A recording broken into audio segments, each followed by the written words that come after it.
आदमी की शक्ल से डर रहा है आदमी, और आदमी को लूट के घर भर रहा है आदमी,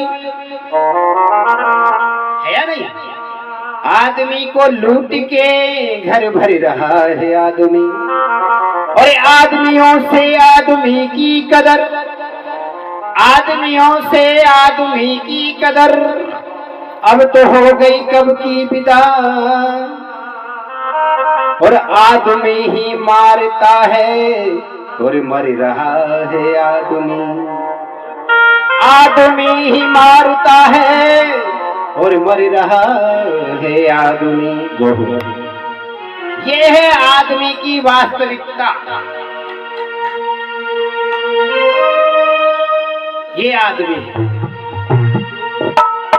तो अब तो ये हालत हो गई है। और प्रभु ऐसे प्राणियों का कल्याण कैसे हो? देखिए संतों का कैसा सरल स्वभाव होता है। संतों ने फिर भी श्री सूत जी महाराज से पूछ लिया कि प्रभु अगर ऐसे भी कोई है तो उनका भी कल्याण कैसे हो सकता है? कैसा सरल स्वभाव होता है संतों का कि चिंतामणि लोग सुखम स्वर्गो स्वर्ग संपदम प्रयच्छति गुरु पीतो वैकुंठो योगी दुर्लभम। क्यों? चिंतामणि और कल्प वृक्ष से, चिंतामणि एक मणि होती है और कल्प वृक्ष एक वृक्ष होता है। चिंतामणि, उस मणि को लो और उससे जो भी आप चिंतन करोगे, विचार करोगे ना, वही मिलेगा आपको। और कल्प वृक्ष ऐसा होता है, उसके नीचे जाओ और अपनी इच्छा कोई आ रही हो उसको कह दो, वही प्राप्त हो जाएगा।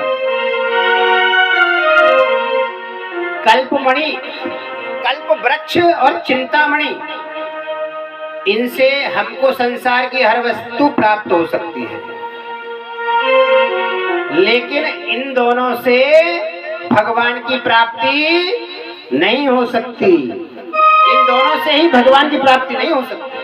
संसार की हर चीज कल्प वृक्ष और चिंतामणि से मिल जाएगी, लेकिन भगवान की प्राप्ति कराने में ये सामर्थ्यवान नहीं है। दोनों भगवान की प्राप्ति कराने में सामर्थ्यवान है तो कोई गुरु है। गुरु ही भगवत प्राप्ति करा सकता है, अन्यथा कोई ऐसी शक्ति नहीं जो भगवान से मिला। गुरु के अलावा कोई दूसरा नहीं। तो हे प्रभु, आपके अंदर वो सामर्थ्य है। और प्रभु प्राणी के कल्याण का साधन कौन सा है ये भी बताने की कृपा करें। श्री सोनक जी महाराज का प्रेम जान करके, श्रद्धा देख करके श्री सूत जी महाराज कहने लगे कि हे सोनक जी महाराज, ये संसार क्या है? मृत्यु लोक है। संसार क्या है? मृत्यु लोक है। और संसार का अर्थ क्या है?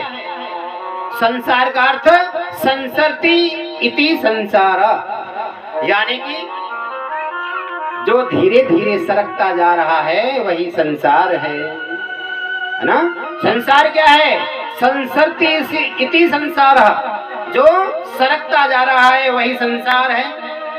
और क्या? पहले आप बहुत छोटे थे, हैं? फिर कुछ और बड़े हुए, फिर कुछ और बड़े हुए, और फिर युवा हो गए, फिर विवाह हो गया, और फिर युवा से वृद्धावस्था आ गई, और वृद्धावस्था से सरकते सरकते कहाँ पहुंच गए महाराज? ऊपर सरक गए। हाँ, छोटे से सरके कुछ बड़े हुए, और सरके युवा हो गए, और सरके तो महाराज बुढ़ापा आ गया, और फिर और सरके तो महाराज ऊपर सरक गए। इसलिए इसको संसार कहते हैं। संसरति संसारा, सरकने का नाम संसार है, और धीरे धीरे सब सरकते जा रहे हैं। तो हे प्रभु, काल व्याल मुख ग्रास त्रास निर्णास हेतुवे श्रीमद् भागवतम शास्त्रम कलौ कीरेण भासितम।